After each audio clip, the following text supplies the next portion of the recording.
Yes, it's that time of year again. It's time for you to get out and nominate your favorite podcast. So there's a show I want you to consider for the People's Choice Podcast Awards. You've been hearing it for years now. It's the Writers and Illustrators of the Future podcast in 3 categories: education, storyteller drama, and art. So this show is based on the world-famous Writers of the Future contest, created in 1983 by L. Ron Hubbard, and provides advice and tips from contest judges, international best-selling authors, world-class artists, contest winners, and industry professionals for writers and illustrators wanting to take their next step. So go to podcastawards.com and nominate the Writers and Illustrators of the Future podcast in all 3 categories. That was education, storyteller drama, and art. And that's podcastawards.com. So take a moment and get your votes in.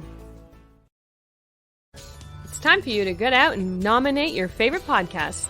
The show I want you to consider for the People's Choice Podcast Awards is The Outer Realm, and that's in the category of Best Female Hosted Podcast.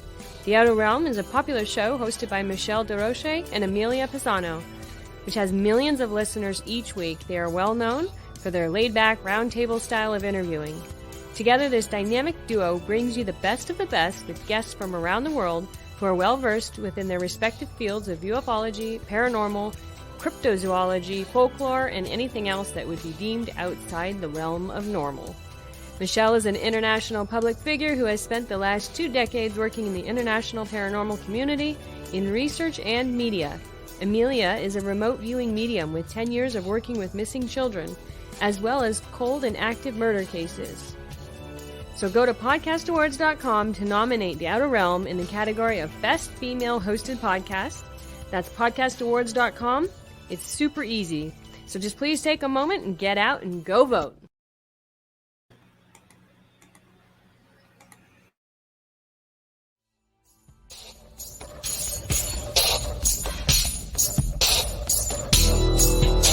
Welcome to The Outer Realm with Michelle DeRoche and Amelia Pisano. Airing live on the United Public Radio Network, 105.3 FM in New Orleans.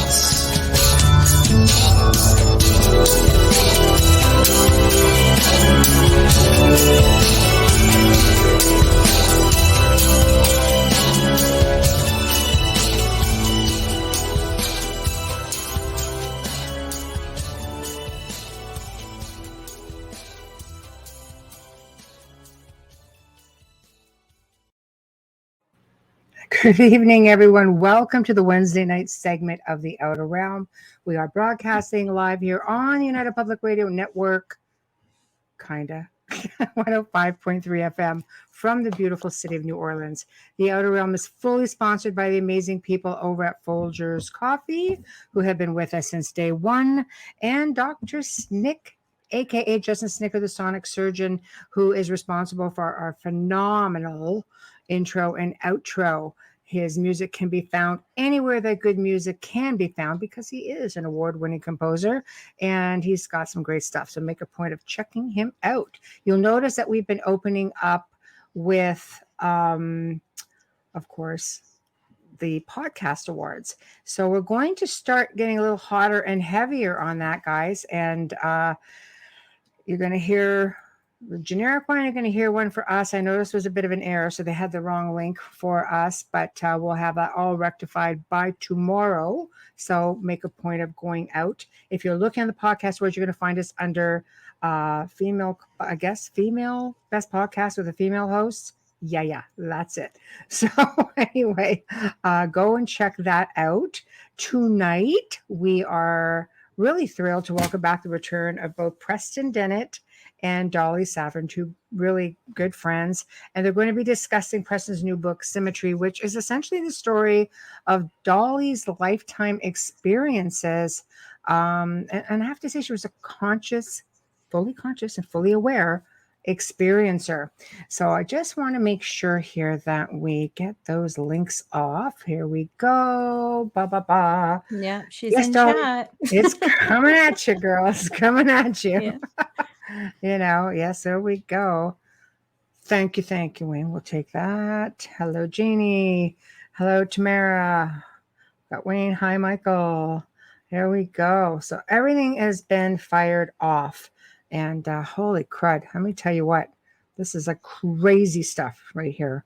Trying to get myself together. All right. Dun, dun, dun. Okay. I kind of have you, Dolly. I don't have your face. Where's that beautiful face? Where are you? Ooh. Whoop. Okay. Preston. Hello. Oh, bless you. Bless you. Just like wrong time. He's like, Bless great. you. Guys got Excuse the me. best timing. So we are just waiting on Dolly. Yes. Oh, hey, Adrian. We Jack, have keep trying. feedback on someone. Dolly, you have some feedback. Yeah. Oh, where are you? What? Just try. Dolly to has camera problems again. I'm looking. Hold on, give me a second. My camera is not happy. You have to give. I had it working an hour ago, and now you have to give StreamYard permission to use your camera and your mic, and it has hiccups with everything else other than I'm Chrome. blinded. Apparently, There's a lot of feedback I on did. her line. I did. Okay. Oh. It might be better that she drops and comes back. There's a lot of feedback on her line. Yes. And I know Joe hasn't left the mic open because we don't have any feedback right now. No. Hi, Preston. How are you? I'm doing good. Comes in with the grand entrance. That's okay. You're amongst friends. That's You're a my life million right of us, now but is that's all right. sneezes. I've got allergies, so that's all I do. That's it. I have to have a good sneeze every day. So. Oh my gosh. Yeah, that's helpful. So, how are things out your neck of the woods? Is it hot out there? It is. Yeah, it started to cool down a little bit, and now we're getting hot again. And yeah, summer is starting with a vengeance. Oh yes. It's Not going to very be kind. no. It's going to be 100 degrees for at least a month or two. Oh my God. I like it. You guys don't have a lot of, well, you might. I don't recall. I've been to California. I don't recall it being super humid though. No, it's not super humid, but I'm fine until it gets to 100 degrees. Right.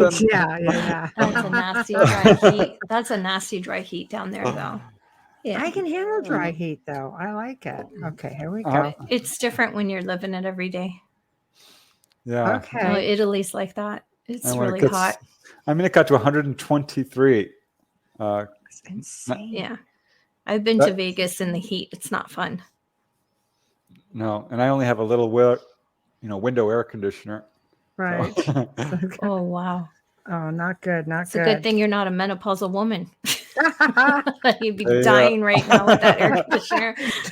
Preston's like 10 fans everywhere. Yeah. Okay, I have a question. You have to send me an invite in my email, because it's not going to let me on. They're blocking me. They have cut me off. All you're going to get from me now is my voice. And I'm going to have to go on my phone, but the only way I can get to you that way is if you email All right. me. It's coming at you like right now.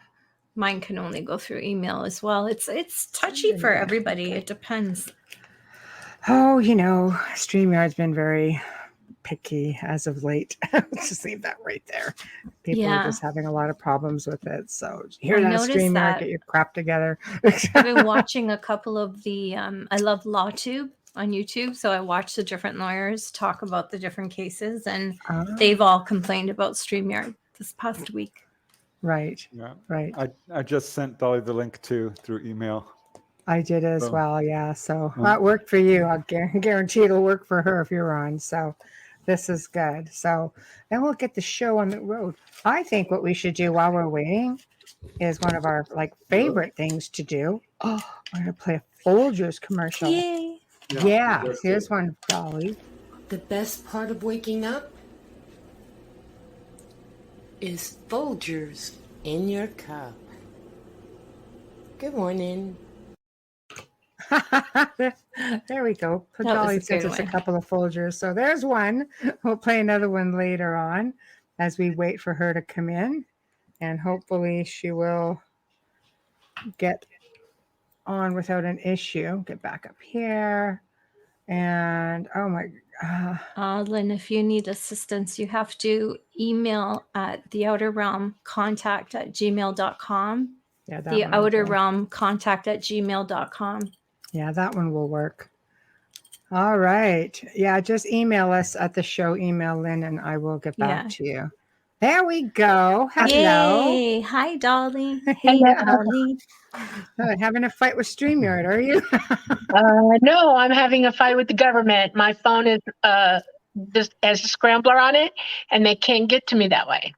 So I'm talking to you on a scrambled phone line.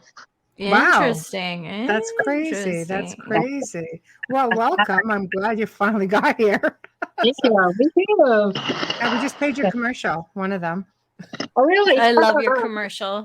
Yeah, it's great. Yeah, we'll play another really one later good. so you get to check it out. Okay. So, well, welcome back, both of you. I mean, you're both dear friends. You've both been on before. I think Preston's got some frequent flyers here. So I feel extra bonus points. So the last time Preston was on, he touched a little bit, didn't want to delve too much because he knew that you guys were coming on together. And I guess this is your story, but we're talking about symmetry. And it's a fascinating book, and it seems to be doing really well. I'm watching Preston's post and it goes, here it goes. It's just like, so like, wow. So I'm going to let you guys just take this because you've done so many interviews together about the book. Whoever wants to start, I say just do it. Okay. I want to start off by doing one thing for like 2 minutes. Okay. Okay. Because it's heavy on me right now, and I want to get it out there. Okay. Okay. The Georgia Guidestones have been demolished. They took them down. Yes. Yeah. I'm I saw upset that on for- social media. I'm upset for a couple of reasons, and I want this out. I want everybody within the sound of my voice to understand something. They have a video of the actual blowing up of the Guidestones. There have always been cameras out there. They have been monitored for some time. If they've got pictures of who blew it up, they have who did it. They know. They watched it happen. Because there are alarms all over that thing, and if they get any movement at night, authorities are called. I am not happy about this situation. I'm not happy because they knew which part of it to blow to make it unstable, and now they've taken it to the ground. This is something that was put there in innocence and has been innocently sitting there all this time. It has nothing on it but words of wisdom and goodness in intent. It has no political aim or game whatsoever written upon it, and it's written in 8 languages. It's for all the peoples of this earth, and we have just watched its destruction in one day. I am mad about it, upset. Right. Right. No political affiliation wrote those words. The people who did put it up were men of wisdom and good intent with love in their hearts for mankind. And I just want it to be known that if they don't come forward and say who did it and why, they are as big of liars as they ever have been. And I mean it. I'm going to call foul while it's time to call it. It's time. This is foul. What happened is absolutely foul. Because you're from Georgia, so this hits home for people within the Georgia state, doesn't it? Like this was like a really important monument, especially to you guys. Yes. Yeah. And if you guys don't know about it, I would encourage you to go and look what the actual messages are. They're very touching, very positive, very beautiful. Such a shame because these are things that we should all know and live by. And you think it's just because it's been misconstrued, taken the wrong way? I think that evil intent has divided the hearts and minds of many people, and that evil will do anything in its power to take down good in any way it can. And it has just crossed the line. It has just declared that its intent is real, and they mean to keep going. That's what I think. I spoke briefly on this last night on an interview that I did just with respects to not the stones, but just to how humanity has a habit, with history repeating itself of just removing historical monuments or statues, or getting rid of books or things of that nature. And it's been going on through like hundreds of years. You just look at the Library of Alexandria, the Mayan library, just powers that be, just keeping it for the very few. But I think as these things get removed, it's almost with the intent of trying to erase history or situation, like it just didn't happen. Our generation, of course, who sees all these things will always remember, but it's the future generations that come after us that will never know that these things even existed. And that's sort of sad too. It's an attack on truth. Right. Period. The truth, history is truth written and inscribed. And it's an attack on truth. Pure and simple. Right. And it makes me sad. Well, it won't work. Truth wins, light wins, and the message on those guide stones are now going to be spread far and wide. Yes. So, everybody go to Wikipedia and download it onto your computer. Download the words, keep it, write it down, put it in a book somewhere in your house. Keep truth alive. Do that. Yeah, Joe and I did a show in the Gray Zone. A big chunk of it was on the Georgia Guidestones. All the messages were read out, everything. So I think, I agree with Preston. The light wins, good always prevails. And I think with this happening, if anything, the culprits have succeeded in bringing it more to light, because now people are like, are these that's things? true, isn't it? What is this about? We've made a martyr out of the Guidestones. Yeah. Exactly. So I think they're going to be getting a little bit more attention right now than, let's say, they have in quite some time. But also, let's talk making some new history. Yeah. I want to know about symmetry, and I think we all are curious as to Dolly's story. You've been on the show before. You've touched on a few things, and always careful, knowing that one day the full story would be coming out in a book. And here it is. So it is. Yeah. Yes. Well, we can start where we left off. Anywhere you want. This, as I always say, when we have guests, you guys run the show. We'll follow along. Preston has the mind like a steel trap. You remember where we left off. Why don't you pick something to go with first? How's that? All right. Well, we did not really cover much at all. Right. So I will say that Dolly reached out to me in 2016. I did not know her before then, and had basically built up my own, construct of what I think is going on with the contact experience. Starting out very fear-based, I kind of bought into the ET threat narrative and realized very quickly that it wasn't true. That ETs are not here to hurt us. They're here to guide, help, heal. And wrote my first book, UFO Healings. So I just went on from there. This is Dolly's book. Symmetry is the 29th book. And she reached out to me, and I started to realize, wow, this is different from a lot of the people I've talked to. Dolly has no need to go under regressive hypnosis to recall her experiences. She remembers them fully, consciously, and not through the lens of fear. And that is almost unheard of. Not completely. I've talked to a few what I would call fully conscious contactees, but even they have missing time. And as she really began to, open up, I'm like, wow, this is the most extensive story, series of events that I have ever had the privilege and honor to research. Right. So that's how it started to unfold. Mm-hmm. And what I think is real interesting is Dolly was looking, she decided she was going to go public. And this is just so cool to me because she was looking for a researcher who would tell her story honestly. Right. And, she's telling her ET friends, like, I want to go public. And they're like, you sure?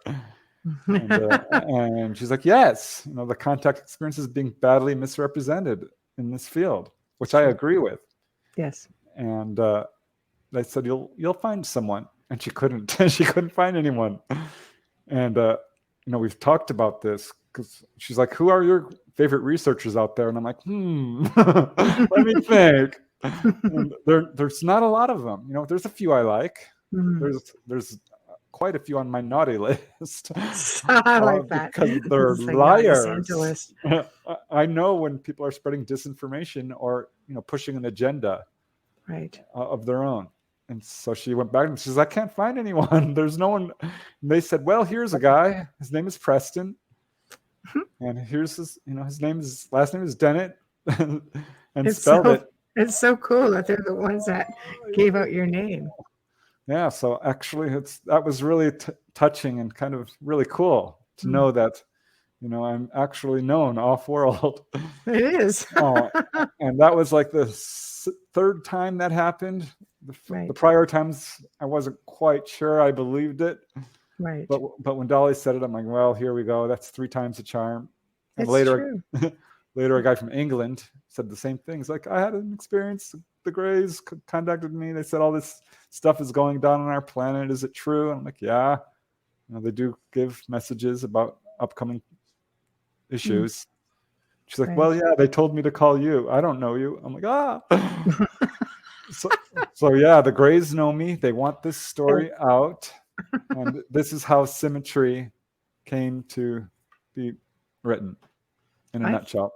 I think it's great. It must have been, aside from being an honor, because coming to have known Dolly and forging a friendship and knowing what she's like, the fact that you are the chosen one, I guess, to tell this story, it speaks volumes. And it must have been, what was it like listening, to Dolly speaking?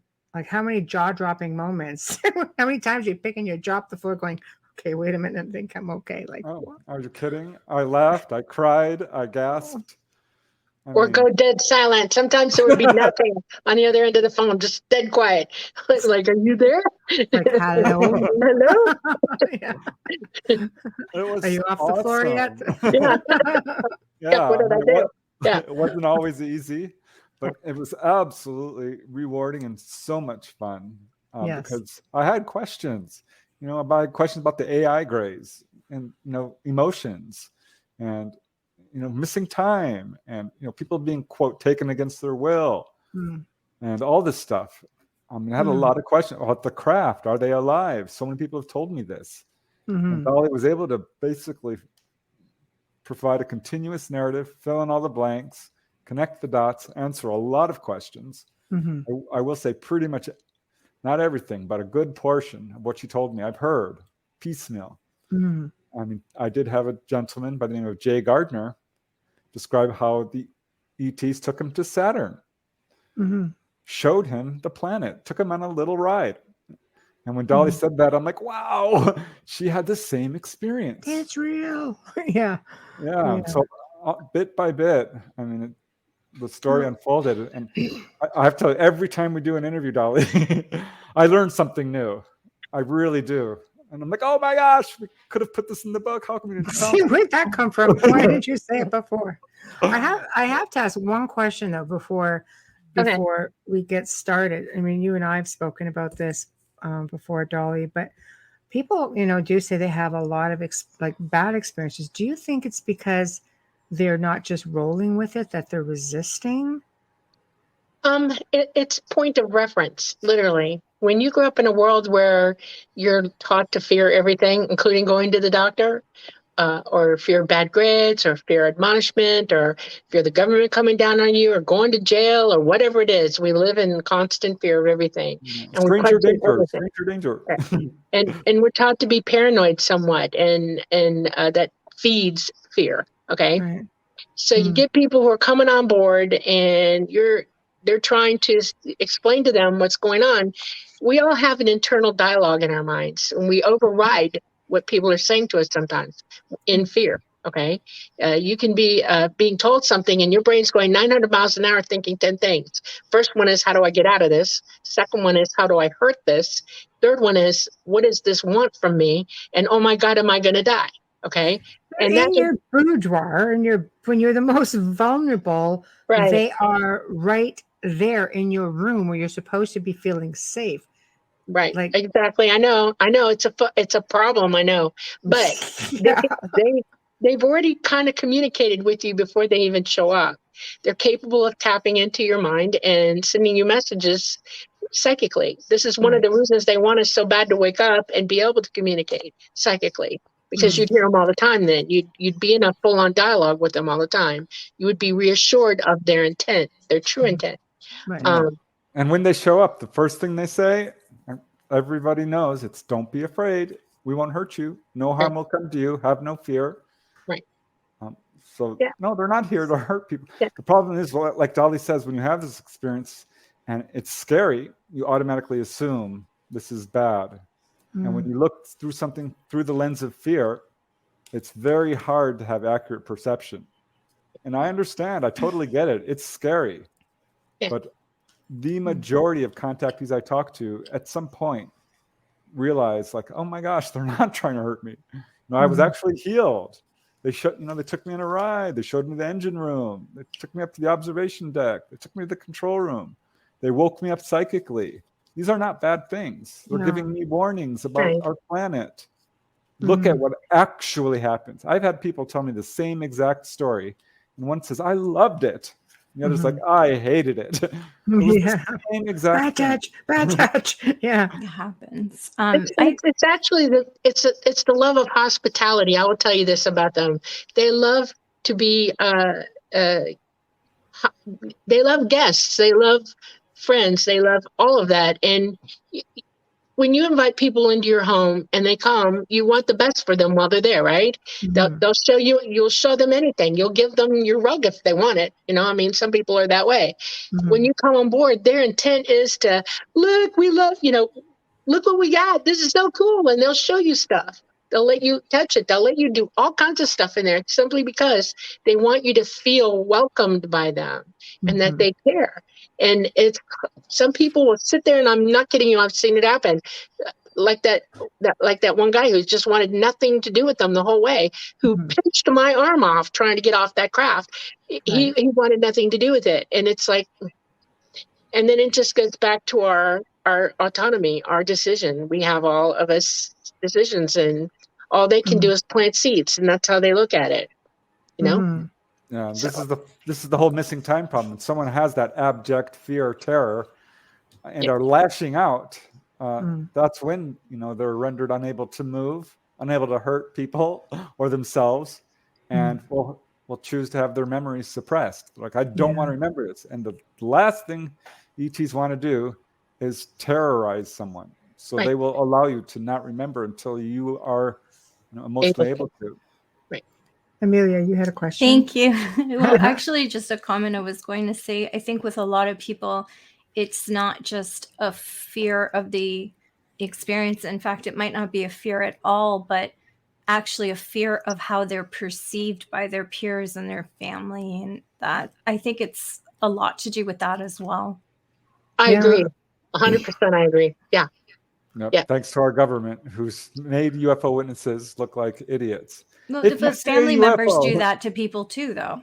You're nuts. Like, what are you thinking? This is crazy. You can't talk about that. It's the same with paranormal. You don't talk about it. This is the government's fault. They have put forth a lot of money, time, and energy to make UFOs seem wacky. They're not. It's absolutely logical. Look at the stars. There's no way we're alone. We've never been alone. The history of it is in your face. Every culture has this, and our governments have worked very hard to make anyone who sees a UFO, you're either hoaxing, hallucinating, or misperceiving. As well as religion. Yet if you go back into the Bible, there's all kinds of stories of contact. Yeah. Enoch, Ezekiel, there's just two right there. I'm so glad we're not alone. Can you imagine? That would be scary. Right. I know. A million more questions if we were. Exactly. And I think it's egotistical to think that, to be honest. I think deep down in everybody's heart and soul, they do believe it. And I think we're in a different place than we were when we were growing up.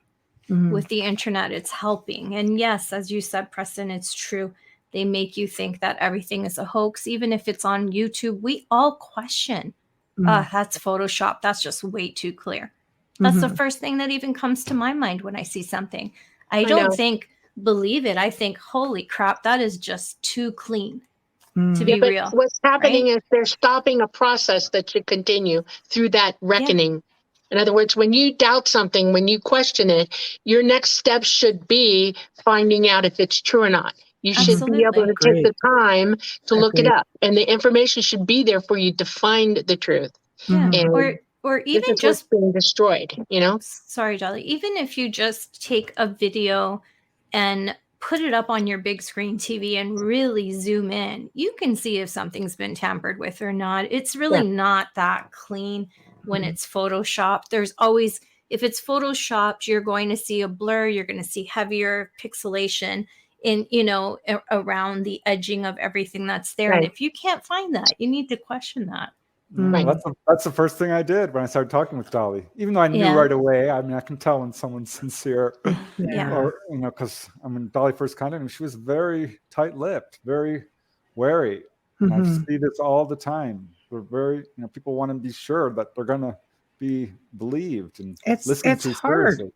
She's basically exposing her soul. I was going to say exposing herself. She's basically exposing her soul, is what I wanted to come out with. She's exposing her soul.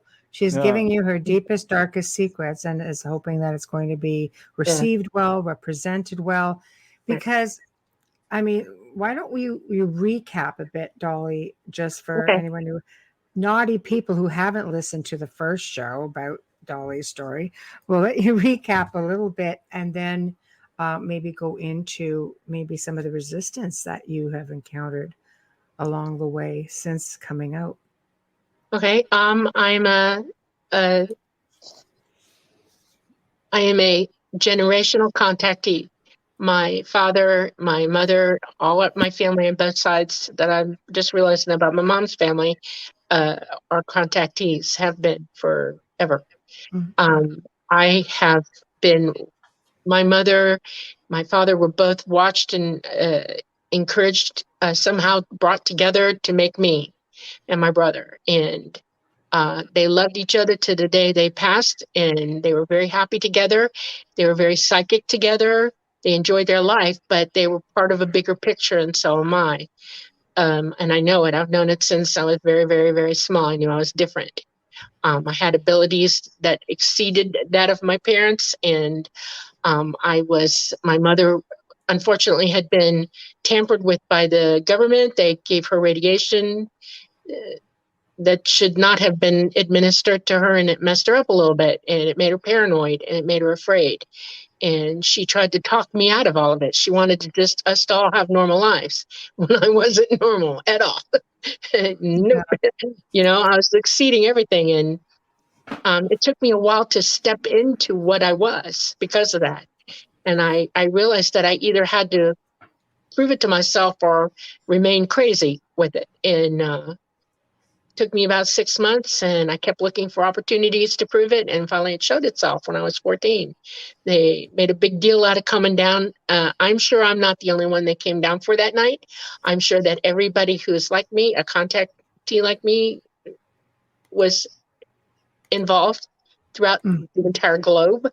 When they did come down and I saw them, I was already ticking off my memory. I was going to determine, I'm going to remember this. I'm going to keep it in my head somehow, and still knocked me out. And that infuriated me and made me mad, but they left me evidence this time.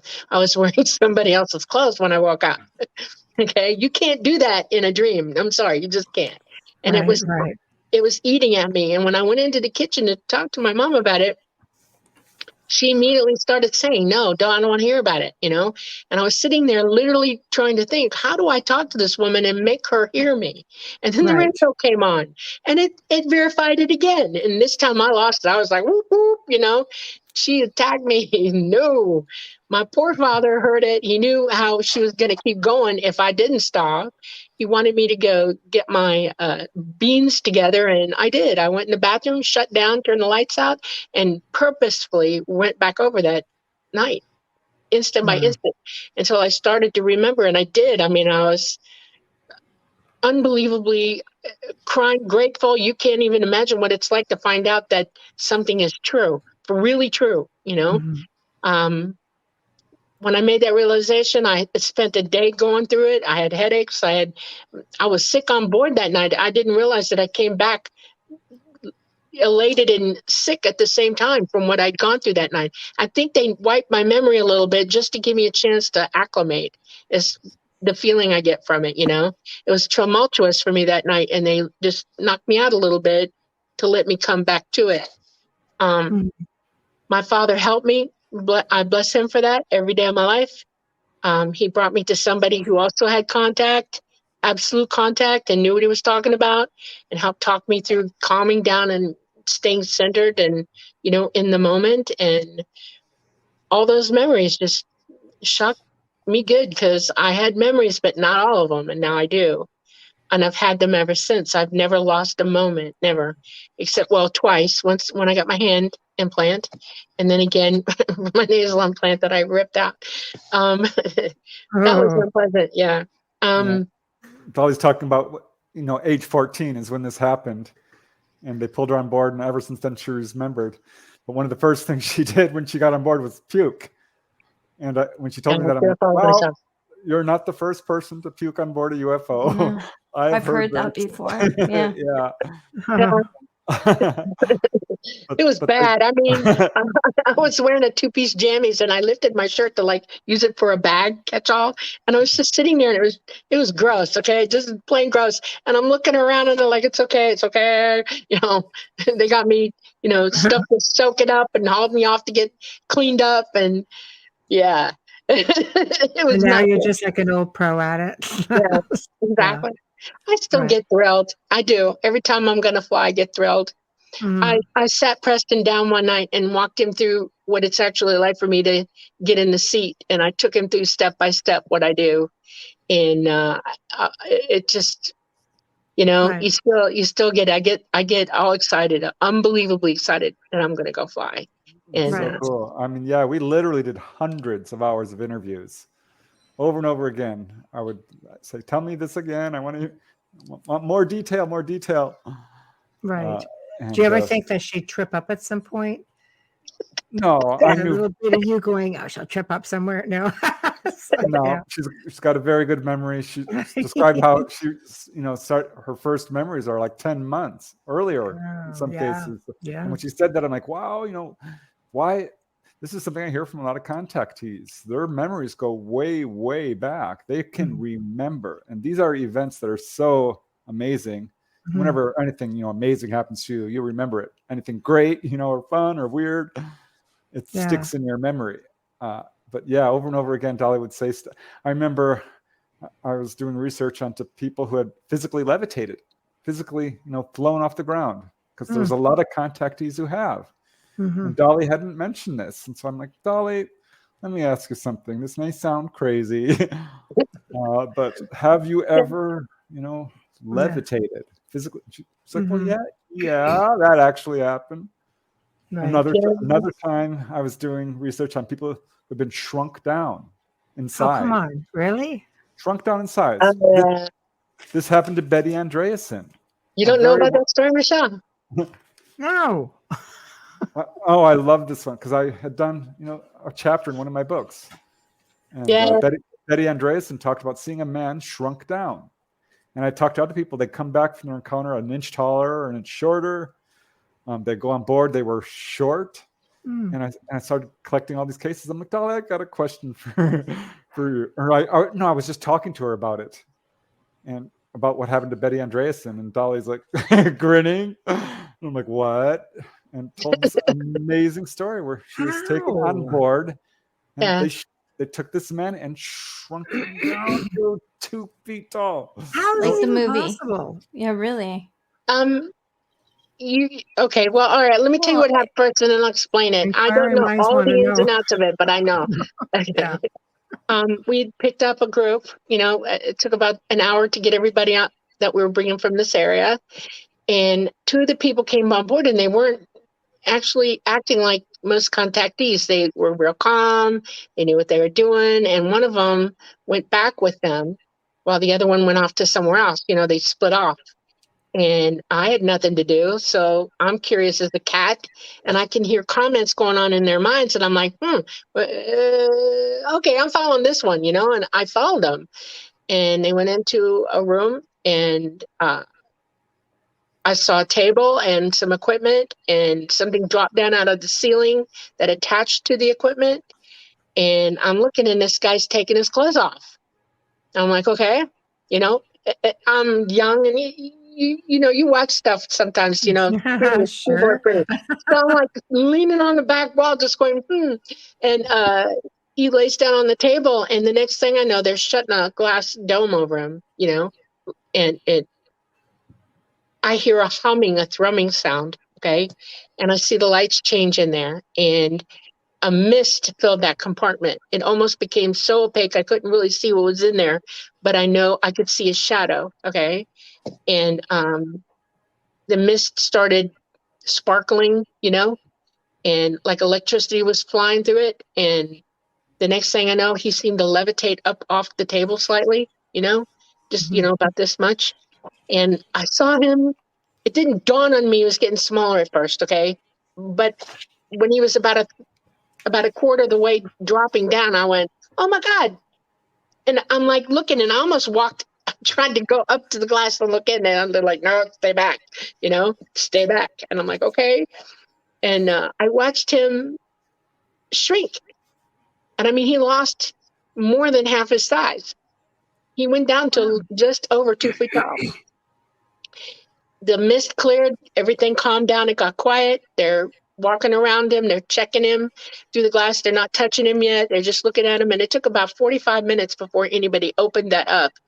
And when they did, I thought he was dead. I thought, whatever you've done, you've killed him, because he was not moving at all, okay? And the next thing I know, suddenly he is moving, he's waking up, and he sat up, and they helped him sit up, and 2 other people who were his size walked back in the room. They robed him and walked off with him out back the way they came. And, you have to put your jaw back up. I was literally collecting my mouth off the floor, and I'm looking around the room, and I'm thinking, I'd be like, why? Why would you want to do that? Like, why I would you? immediately go to Talata for everything like that. If I don't understand, I'm not going to ask them. I will go straight, what, what did I just see? And he pretty much said one thing to me and then explained it to me later. He said, micro and macro.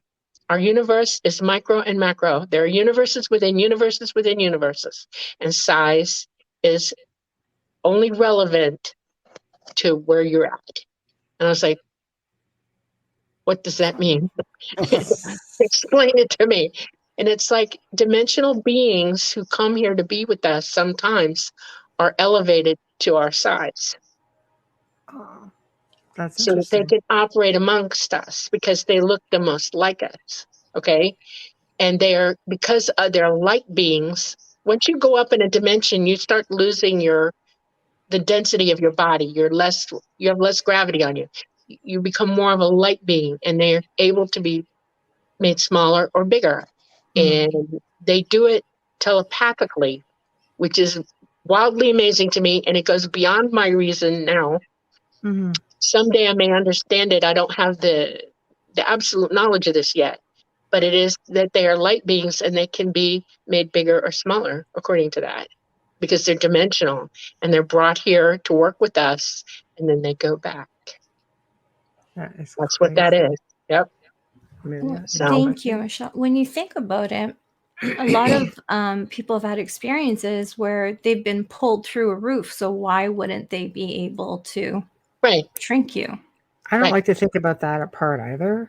I know. But when you think about it, they pull that energy up. So why wouldn't they be able to decrease it? It makes total sense when you look at it that way. I know some people are probably thinking, Amelia, like you're crazy, but seriously, energy is energy. You can shift it, move it. We work with energy. So it's not far-fetched. They can do this. I've had a number of people tell me about how they see the UFO. It's 20, 30 feet across. They go inside. It's much larger inside. And in fact, there's a crash retrieval account from Leonard Stringfield involving a UFO that is in government possession. A photographer was brought to photograph the outside. It was a 20, foot craft, I believe. Put him inside. He said you could not have thrown a stone across it. It was much bigger inside. And I asked one gentleman, a Navy medic, I'm like, how big was the room you were in? And he's like, I'm not sure how to tell you this, but it kept changing size. It was small. And then I asked him, where are you from? And the entire room expanded, and they showed him a hologram of our solar system and the star fields beyond. And way off in the distance was this red blinking light. And I said, that's us. That's where we live. And so I asked Dolly about this. I'm like, how big was the craft? And lo and behold, she started telling me, they can change the size. Right. This is crazy. It just I'm sorry. It just sort of defies the law of everything. I want to tell you about. I want to tell you going about through a roof. Yeah, I want to prequel you a little bit. Also true.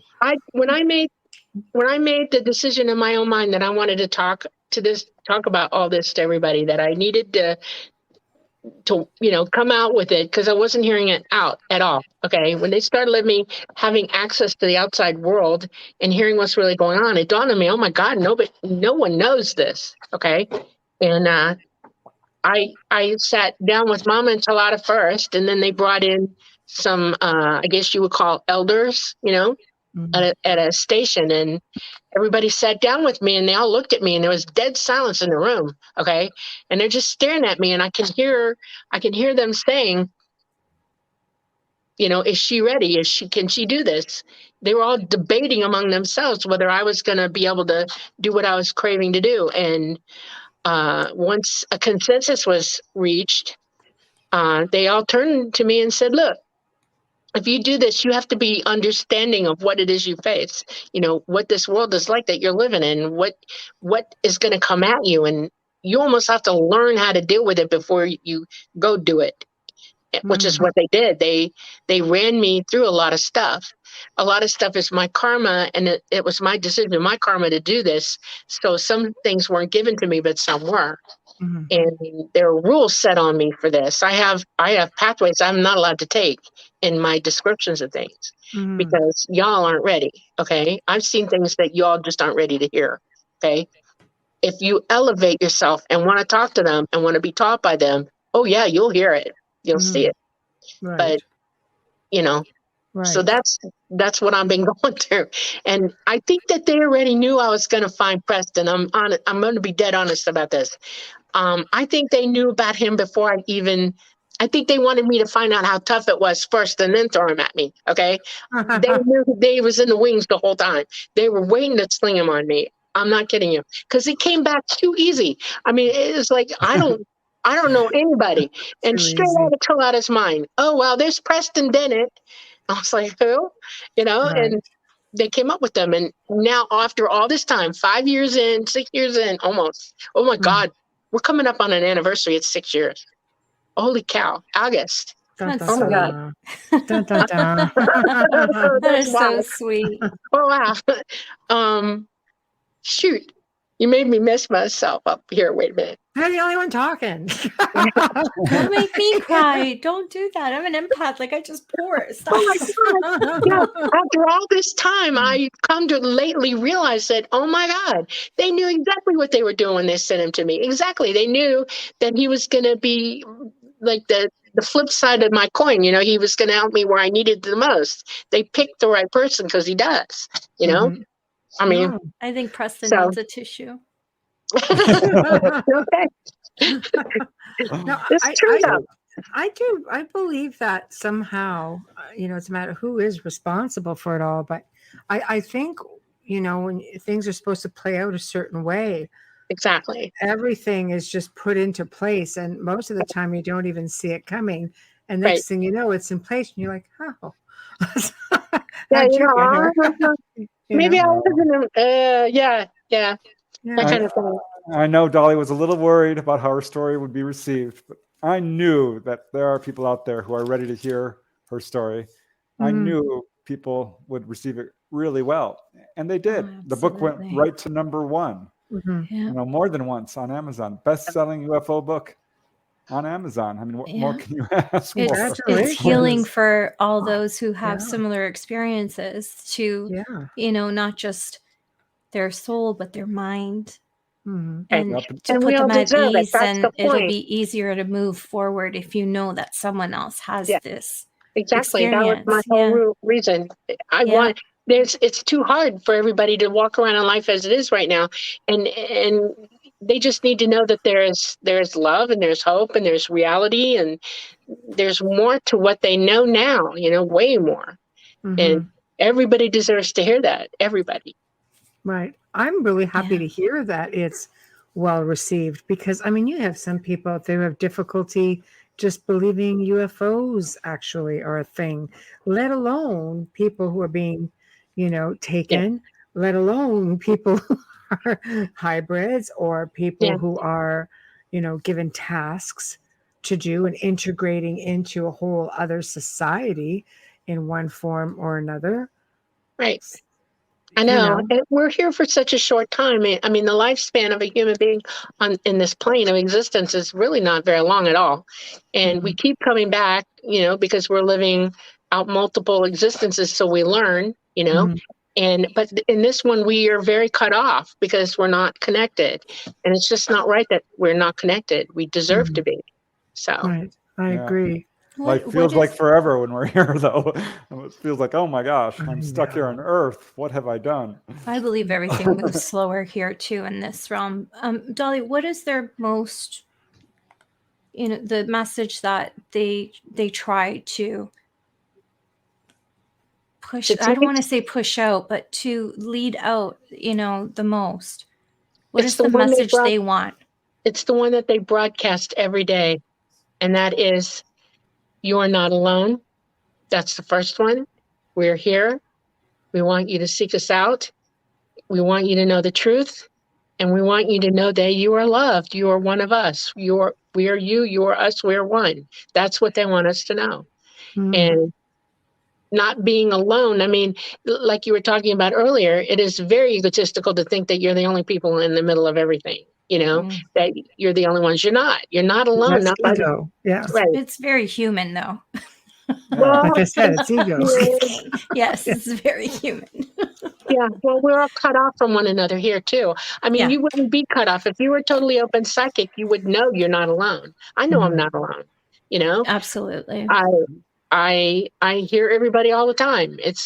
I can't get away from it. Okay, sometimes, but I couldn't live any other way, and I feel everything everybody feels, and we all.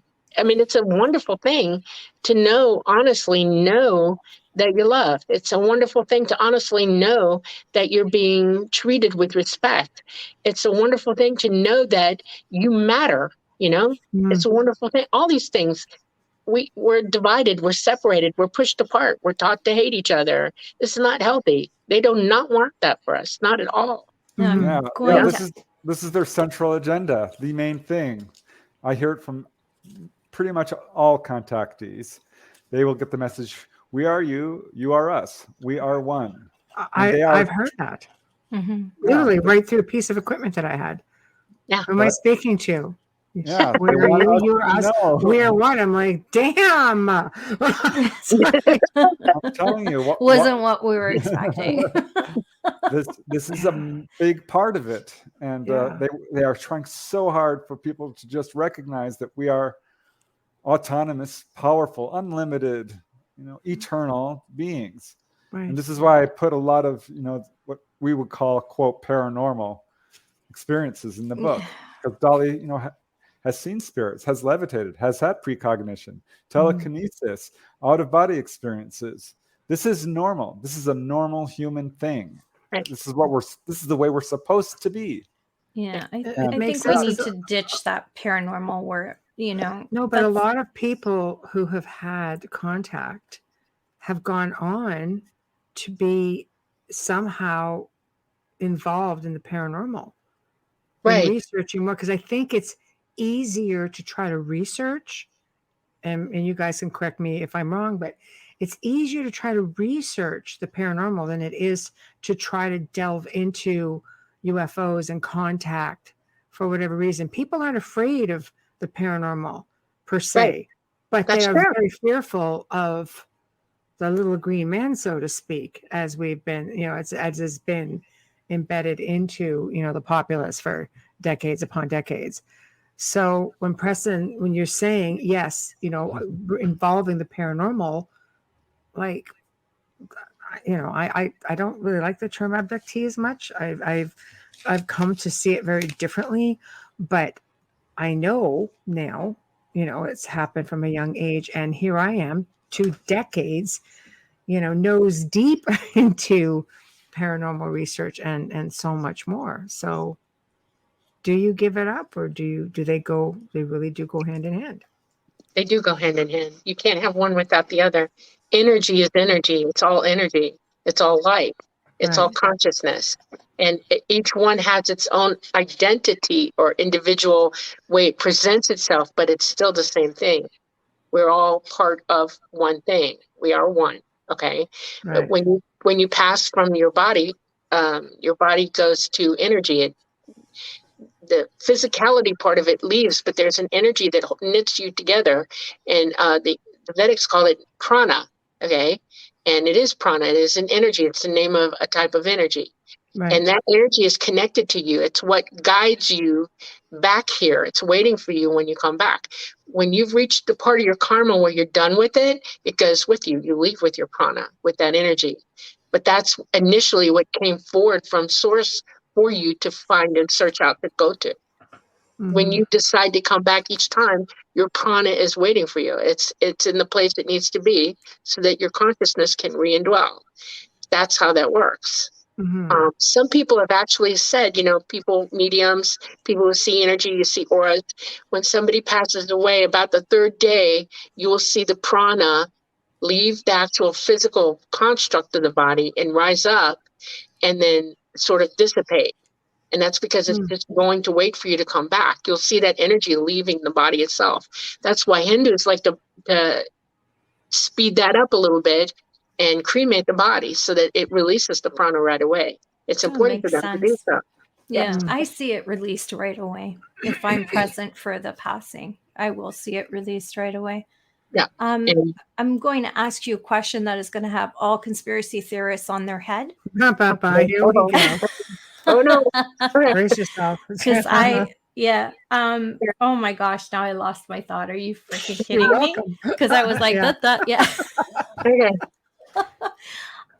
Do they ever say to you, and I don't want to call them aliens because I don't think it's fair. I think it's a horrible word to use with them. Do they ever say to you, express their concerns for the way this world is being governed? Absolutely, 100% of the time. Always. It's a topic of discussion. My messenger's going to ping off like crazy for me asking that now. But anyways. They are, think of it this way.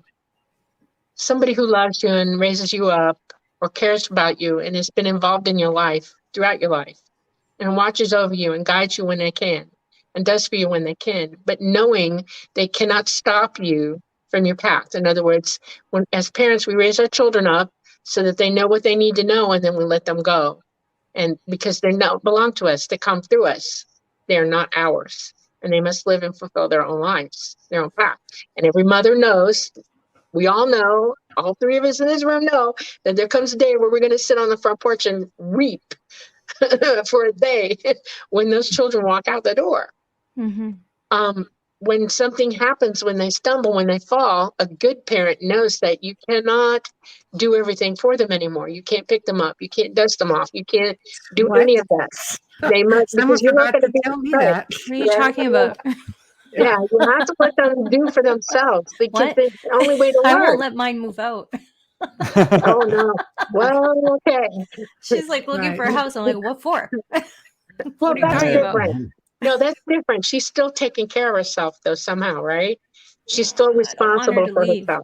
Okay. Yeah. Well, all right. I said, you leave when you get married. You don't need to leave yet. Right. I look at it as a selfish thing, of course. Now, you've got a bunch of I don't want to let go. Right. Yeah, sounds And a you've got lot but I like bunch of also free think, will. why do you want to spend the money? Just stay home. Right. Yeah. It All No sounds one, a lot. no one ever truly learns that the stove is hot until you touch it. Right. I know. Yes. But I now, know. Amelia You know just what I made my mean? She point. doesn't Let me cook. get to my point now, okay? She said it. I want to expound upon it. ET feels the same way, but we cannot hear their advice. You're not listening to them. You're not listening to your parents. They are our progenitors. They're here for us. They have been here for eons. They have been here for many peoples throughout time with us to help guide us. But we're cut off right now. We are not hearing them. You do not have a personal relationship with them at all. That's what they want because they can't do anything for you until you can hear them, period. How Yep. do you have the conversation with people who believe in God and God only? Because it is the concept of God that I'm speaking of. Literally, they believe in it. They call what you would call God the All Mind, and their understanding of it is way past anything people here understand. Okay, but it's still the same thing conceptually. We belong in a universe where we were brought into being by an all mind, and we're part of it. We all exist within it. We're each element, we're each speck of it, and we share equally in it together. Okay. Mm-hmm. It is okay. We are psychically connected. You were born with the ability to hear and speak with the universe, to hear it, to download from it, to learn from it, to OBE constantly and without any impediments. You're born to levitate. You're born to use your innate gifts to explore in a physical realm, to learn, to wear the knowledge that you gain. When you're in source, you have everything given to you, and you know everything, but you don't have the physical experience to employ it as wisdom. Okay. And that's how you elevate your consciousness. That's how you exceed what you began as, and you reach toward the all mind, to be in complete conversation with the all mind. That's their concept of God. Okay. Same thing.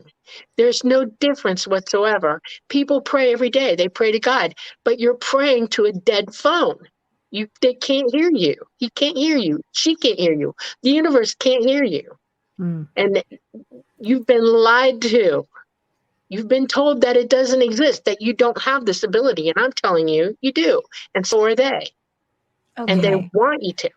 I have a really good one. I know it's good Okay. because Da, da, da. no, Okay. it just because as you were speaking, it was given to me. I know it was given. It wasn't something that. Okay. So a lot of people believe Moses was given these commandments from up above, whatever is above. Were they still? Because it's not as if they couldn't have done that. The knowledge of biblical history and biblical knowledge, all of it, either biblical or oral, okay, spoken up through the ages, either from the Sumerians all the way through the Babylonians, all the way up to Christians, Jews, all of us, Hindu, Buddha, all of them have been taught to teach what I've been taught as moral responsibilities. Okay. Morality is your key to wisdom. It is how you conduct yourself through wisdom to gain the knowledge you need to exceed yourself. Okay. And the truths of those wisdoms, the truths of those moralities. Yes, Moses was probably listening and wrote those things down. Is the entire voice of the Bible absolutely perfect? I want to tell you that it could be. I want it to be, but I know that I've witnessed throughout this history, and there's no denying this, that man has degraded it. Man has done things and put things in the mouths of those who would tell the truth, and now they don't know the truth. See what I'm saying? The church is not helping itself right now because the ones who have the knowledge, the wisdom to tell you the truth are not speaking it. They're hiding it. They're shrouding it. And that's scaring me. Okay. When I sit and listen to men talk, I hear them shroud things that are not right. I hear them do things behind the doors that are not right.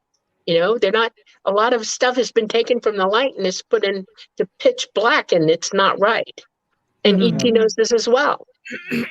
This is why contact is so widespread right now. It's no coincidence that onboard UFO encounters ramped up huge, coinciding exactly with the atomic age.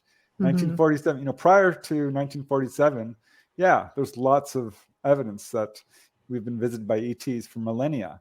But what's happening now is unprecedented. We are starting to go down a pathway of self-destruction. And they're like, well, we can't land and take over. It's against karmic laws. People have to learn to make their own mistakes. But this is when contact became very widespread. There are estimates, early on, J. Allen Hynek said 1 in 40 people. I read that in 1988 or something. I'm like, no, I would know of someone who's been taken on board. Turns out I knew 5.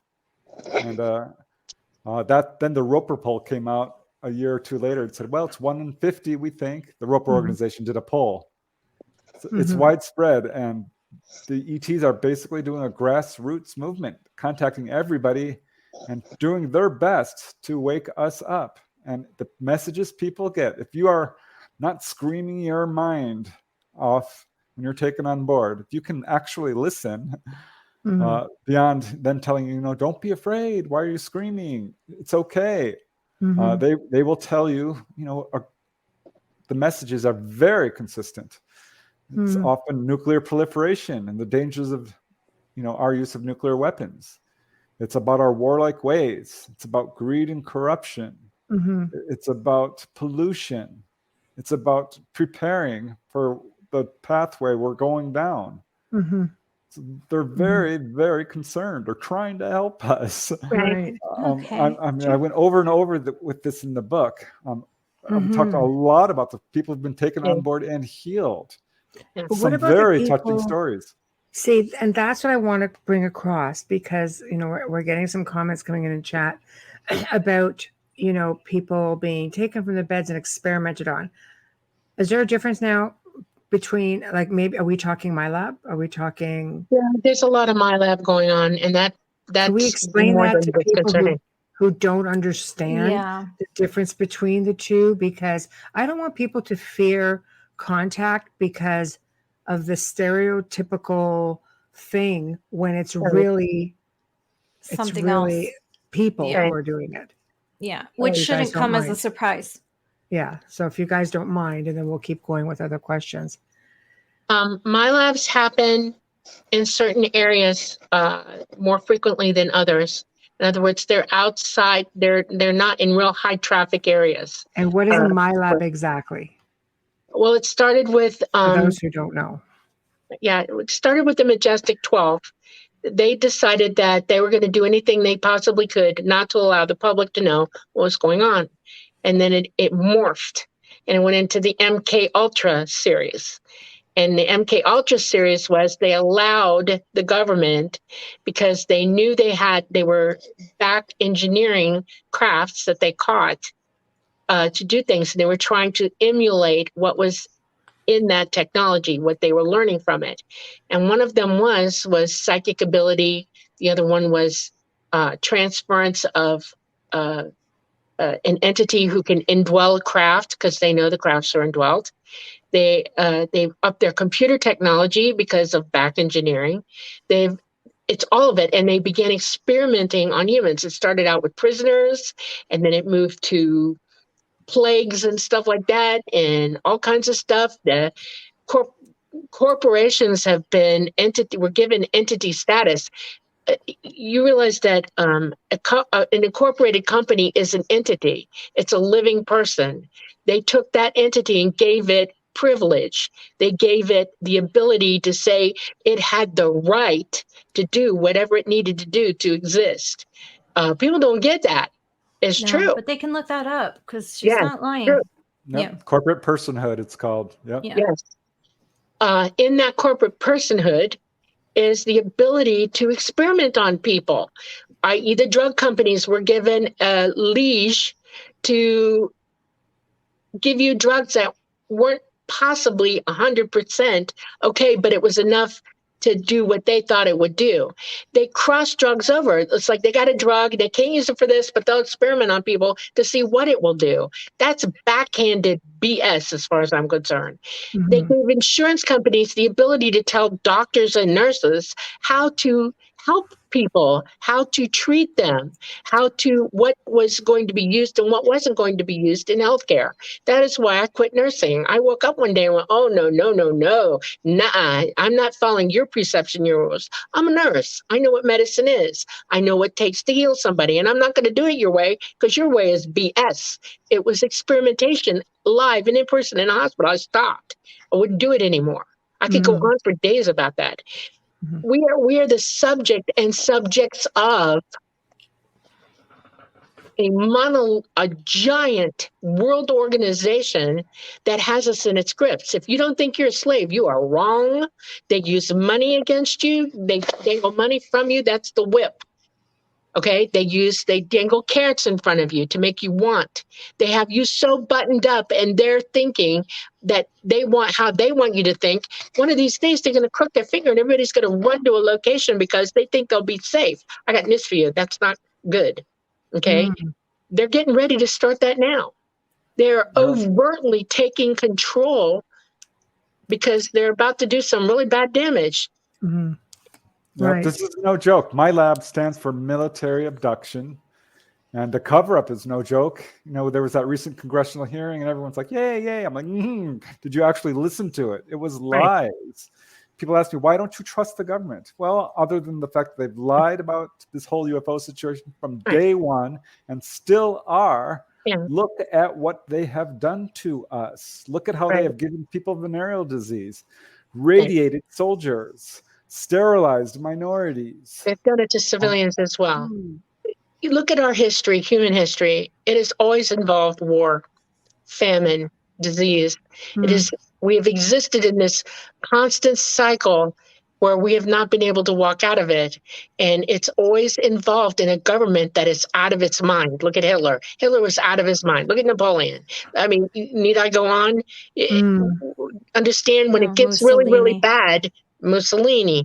If you see somebody calling war, we need war, blah, blah, blah, you're about to be annihilated. Okay, look at the good people of Ukraine. They didn't ask for this, and yet it's been perpetrated upon them. Why do we think that's okay? Oh, Putin's crazy. Well, so is our government too, just to be honest about it. Okay, they're massing. There's over 100,000 troops in Europe right now. Read up on it. He's about to declare war. Not a joke. I know. I just want to say something. I'm like, so even though we've had you here before, I can never get enough of both of you, really. I have so many questions because I'm still learning so much about this, and I always believed there was something else. I've always had fear of it. I'm not going to lie. I do have fear of it. Do you think you were speaking about having wars in our world? Have you noticed the peaceful countries? Yes. Maybe is it safe to say that perhaps they've had an awakening, sort of, so to speak, in the sense that more contact and more understanding, and that's why they're more peaceful? Because a lot of people make fun of Canada because we're quiet, except for the nut job that's running us right now. But, could it be from that? It has to do with resources. Okay. And it has to do with the willingness. And resources mean you have to have good weather. You have to have the ability to produce product. You have to have the ability to produce essentials in that it can be moved, it can be transported. You have to have people who are willing in technology and a population big enough to employ that. And we've had that in this country, and actually Russia somewhat, and other countries who are industrially advanced, like China. countries that are not are trying to catch up with us, and they've been spreading the information around, but they haven't been spreading good stuff. I don't see the backworld countries getting water and proper care and proper medicine. I see them getting nukes and more war and more hate and more violence. Okay, that's more training to commit war. Okay. There are other countries like that are just sitting there, like who you don't realize, and this is where truth telling is really needed. There is really no country that is absent from strife or problems right now. There's no country that isn't being attacked. There's nobody on this planet that isn't under the gun. I meant not active in war, like Denmark, the Netherlands, Canada's not active in war. We go in and we clean up. We don't really attack. We come in and we rebuild. Right, but do you see what's happening right now? Where is NATO? What are they trying to do in NATO? What are they fighting about? Yeah, that's They're trying to bring them in. They're trying to enlist them at this point, and they won't stop until they do, and they will. So, I have other questions I would like to get to. There's a lot of them. How do you stop unwanted visits? I think a lot of people want to know that answer because there's absolutely few. Yeah, intention, especially if they're MyLab. Yeah. MyLab, I'm not going to guarantee you MyLab isn't going to get you, but what I can tell you about MyLabs is that if you're being bothered, get the hell out of where you're at. Up and move. Leave no forwarding address. Leave. Now, does MyLab work with different species, or should I say races, of ET? Because other people... MyLab has nothing to do with anybody except here. Right. MyLab is not ET. It is not ET driven. It is not ET extended. Just to be clear, because comments have been made, and I just want... I know no way and at no time is ET involved, incorporated, or part of any of the shenanigans that go on this planet. Not at all. So what do you do when somebody says to you, they've had an abduction that's pretty much, you could tell technology that we don't have, let's say, or the military doesn't have, compared to technology of other races that are far advanced, but they swear up and down there was, for example, a gray or a reptilian in these more primitive it's type important crafts. That first of all, it's important that they're talking. Let them talk. Okay. Yeah. Listen to their story. It behooves us to open our arms and go, okay, let's help you figure this out and work with them and help them work through what just happened to them. Right. They're a victim of something, and you don't say, oh, it can't be this or it can't be that. Believe that they are a victim of something and help them work it out. You show them love. You show them kindness. You take them in. You help them get through so that they can realize what it really was. And once they do, help counsel them through it. That's what we do as loving people. That's why we take care of our neighbors. That's why we take care of one another.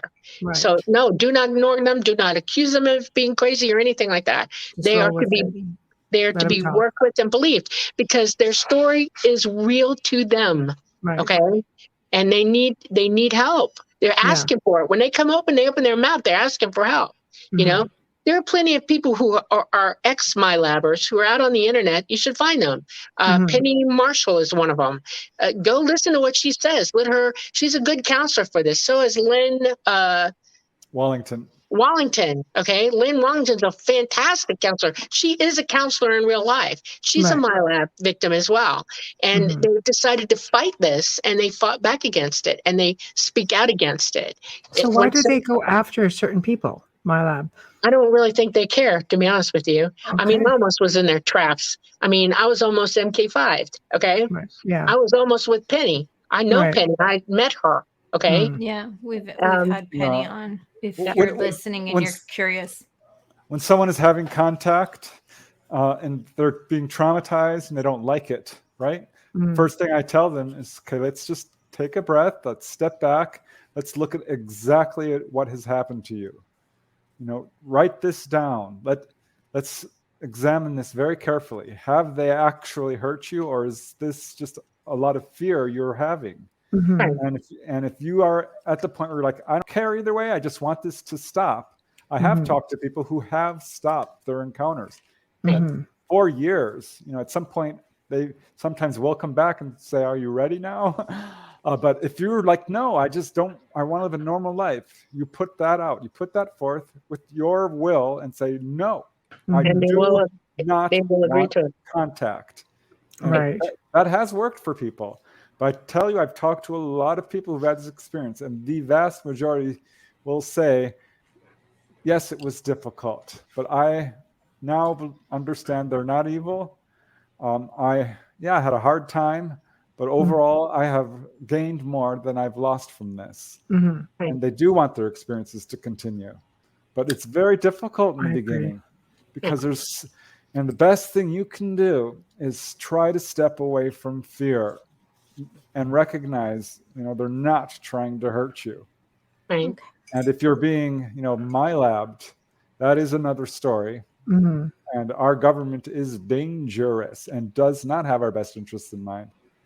Yeah. I'll call it our government, but it's really not our government per se. Mm-hmm. It's a group of people. Right. Yeah. So that is a very difficult situation. It's a real problem. We have to allow love and truth to guide our actions. We have to move beyond fear and divisiveness and hatred. It's a lie. This is why the ETs keep saying, we are one, you are one, we are all one. Love each other. Right. And when you run into somebody who's been my-labbed, you move heaven and earth to help them. You do what you got to do to make them help walk them through it, Mm-hmm. Yeah. We have to take a really quick sponsor ID and station ID. Yeah, and then we can address all those comments that I see there. I hope that we're I've got a helping question John over queued there. to go. So yeah. You were listening to The Outer Realm with Michelle DeRoche and myself, Amelia Pisano, coming to you live from the beautiful city of New Orleans on 105.3 FM radio. Tonight we've got the amazing Dolly Safran and the incredible Preston Dennett with us, talking all about Dolly's experiences. And Preston is an incredible writer and experiencer and investigator as well. Stream or listen to our archives on the platform you normally use. A huge thank you to the amazing people at Folgers Coffee for fully sponsoring our show from day one. We love you and we thank you so much. Also, a huge thank you to the voice and the music of our intro and outro, Dr. Snick, the sonic surgeon, Justin Snicker, award-winning composer and musician. You can find his music on Amazon and Bandcamp, and find him on Facebook and Instagram. Check him out. Bam. We have a lot. Yeah, I see all of John's comments there. Tamara says, do you know what happened to Planet X? We're going really, really far back now. Yeah. Okay. Get as many as we can. When we were on Mars, when our family members were on Mars, the people before us, we lived in a system of really honestly 9 planets. Pluto really is only a part of the Kuiper Belt. But there were 9 full planets in the system. Huge, big ones. Mars was much bigger than it is now. It's bigger, way bigger than Earth. We had a rogue planet, and that's what I was taught. I wasn't taught it was Planet X. I was just taught that it's a rogue planet, and it had an elliptical orbit to ours, and it came in and it hit us hard. It hit Mars. It hit the 9th planet, one of the 9 big giants that were in the same planes with us. In other words, orbiting together in a cluster was, you have Mars, Venus, Earth, okay, and Jupiter. Venus. Wait, Mars, Venus, Earth. You'll I'm losing my mind. Anyways, we know what you mean. bad day. Okay, I've had a bad day. Anyway, so Mercury. Yay! Yeah, the trouble planet. Okay, Mercury, Venus, Earth, Mars. Okay, so culprit. now I got it. Okay, my brains are going woo, woo, woo. Anyways, but before that, Venus was a little bit further out. Mars was further in. Earth was a sister planet to Mars. We were in a double orbit. We're opposite each other. And then the other planet was also in a sister orbit with us higher up. It was elliptically higher. It wasn't spun down all the way yet into a flat plane of planets evolving. They're different. It came in and smacked that planet, tore it to pieces, blew it to smithereens. But Mars was right there also, and it like cue balled it. And the entire outside of Mars just blew off. Okay? Mars died instantly. Died. Its whole core went, no more, can't live, no function, no nothing. It is now outgassing. It has volcanic action, but that's the rocks are grinding each other and causing magma to come up. That's a symptom of outgassing. It is a dead cord planet. It will never exist with life again. It is gone. It is a rock. Okay. That's what was at Planet X. Now they talk about Nibiru, but there is no Nibiru. It is a myth about what actually happened to us when Mars took the hit where we were. We were taken away from Mars long before that hit occurred. We were moved to safety. And then it took a long time for everything to settle back down. Earth's complication was that we had dinosaurs on here. Probably the reptilians were with them. Somehow they survived. The dinosaurs did not. And this planet went cold. I mean, iced over, ice age. And it was like that for a long time. Earth's got a not solid core anymore. It bulges out because of that hit. It wobbles because it was knocked out of its alignment and it tilted, and that makes the wobble. Okay.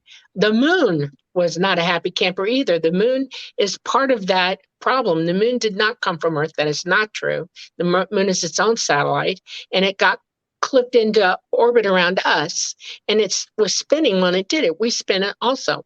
Now we have seasons.